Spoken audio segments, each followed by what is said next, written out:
Tuesday, we took you to Georgia, which has a crucial set of political contests. Tonight, Arizona. A new CBS News poll is showing close races in that battleground state. Incumbent Democratic Senator Mark Kelly has a 3-point edge over Republican nominee Blake Masters in the Senate race. The state's governor's race is evenly tied. For now, it's 49% each for Democrat Katie Hobbs and Republican Kari Lake. Arizona will also elect a new Secretary of State in November. The GOP nominee, for that job is Mark Finchem, a prominent election denier. He says he would not have certified the results showing that President Biden won Arizona in 2020. He typically speaks only to conservative outlets, but he agreed to sit down with our own Ed O'Keefe, the senior White House and political correspondent, who asked him why he wants the top job in the state.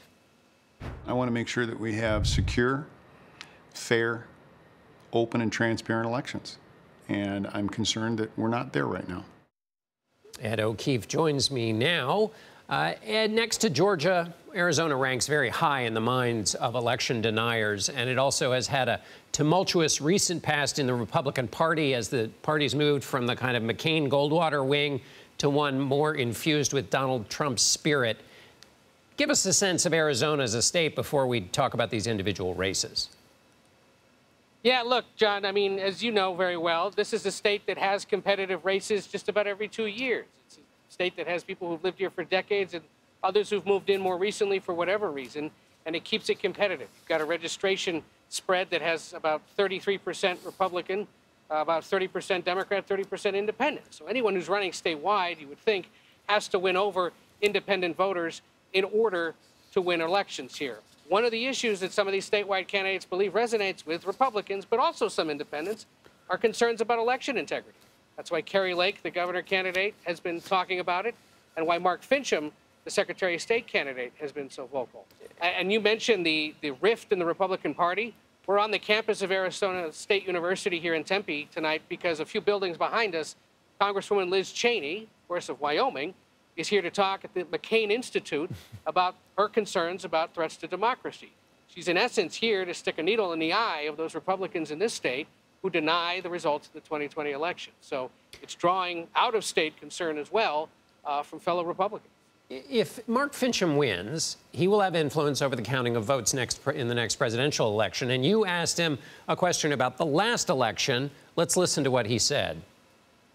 Did Joe Biden win the presidential election in 2020? Apparently so. I mean, look at the inflation and look at all the things that he gets to own that have happened since he walked on the scene. Well, that's a different answer than you've given before. Well, the fact that that man... Have you seen the polling numbers or what? No. Over 60% of Americans don't believe that the election was fair. So there's no poll that shows 60% of Americans believe that the election wasn't fair. There might be 60% of Republicans, but Republicans aren't the only people who make up America. So, Ed, Finchem's view is basically unchanged from his long-held view that the election was taken away from Donald Trump.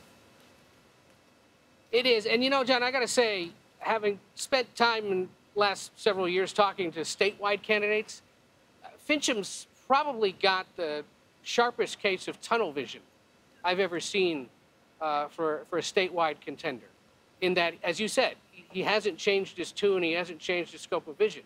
And even when trying to ask him what you would do to win over those that are concerned about what you've said about elections and how you would conduct them in the future, he essentially accused them of unlawful election management or unlawful behavior that would be worthy of investigation. So it's interesting. It's an interesting tactic. It's something we're also seeing, for example, in Pennsylvania with the governor's candidate there, Doug Mastriano. There are a collection of Republicans this year who hold the former president's unfounded views about the 2020 election, who believe that by keeping that focus and doing nothing to try to appeal to anybody else but those base Republicans who agree with them, that they can somehow win an election or at least win the nomination to make a point. So, Ed, let's talk about the other two races quickly in the state, the Senate and gubernatorial elections. Are they obviously, the Secretary of State handles elections, so this is a central question for anybody seeking that job, how they treat elections. But in the Republican Blake Masters and Kari Lake, they also believe the election was stolen. Is that a big part of their campaigns, or are those campaigns focused around other issues? They're mostly now focused on other issues after spending a great amount of time during the primaries talking about their election concerns. And in the case of Lake, she's now suggesting that those of us in the media, of which she used to be a member, she's a local TV anchor, are saying that she wouldn't necessarily certify the results of the 2024 election. She says, well, I will if they're held fairly and we get to make changes in 2023 to make sure that they're fair. But what exactly would be those changes? What's her definition of fair? She doesn't want to get into that with reporters who try to ask her about it. Masters, one of those backed by the conservative tech executive Peter Thiel, but has seen national Republicans pull back much of their monetary support because they don't think he's going to be able to hold on. Our poll finds Democrat Mark Kelly ahead of him by 3 points, and that governor's races you mentioned, Kari Lake and Democrat Katie Hobbs, virtually tied.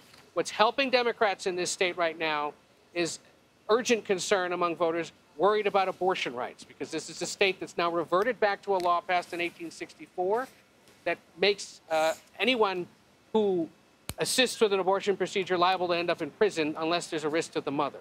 Republicans, though, are keeping it competitive, in part by talking about, of course, economy and the inflation concerns, crime, and immigration. Because this is, of course, a border state, and there's been that record influx of migrants in recent years, especially this year.